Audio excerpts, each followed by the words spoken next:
শুরু হয় না। লোকেরা এবার পাগলের মতো দৌড়াতে দৌড়াতে সবাই এবার যাবে মুসা আলাইহিস সালামের কাছে, যেয়ে বলবে, ইয়া নবী আল্লাহ মুসা, আপনি যে একটু সুপারিশ করেন। আল্লাহর নবী মুসা বলবেন, মাফ করো, আমিও পারবো না, তোমরা আল্লাহর নবী ঈসা আলাইহিস সালামের কাছে যাও। ঈসা আলাইহিস সালামের কাছে যাবে, যে বলবে, নবী ঈসা, আজকের এই কঠিন বিপদের দিনে আপনি আমাদের সাহায্য করেন। আল্লাহর কাছে যে বলেন যেন বিচার শুরু করে। আল্লাহর নবী ঈসা আলাইহিস সালাম বলবেন, আমিও পারবো না, আমার উম্মত খ্রিস্টানেরা আল্লাহরে বাদ দিয়ে আমি ঈসার ইবাদত করেছে।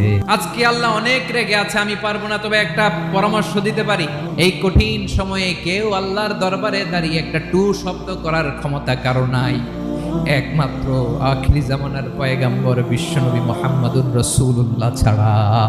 সবাই মিলে বিশ্বনবীর কাছে যেয়ে বলবে, ইয়া রাহমাতাল লিল আলামিন, দেখেন আমাদের কি অবস্থা, কি কঠিন বিপদে আমরা আছি, দাঁড়াতে পারি না, সূর্যের আলোতে ঘেমে হয়রান।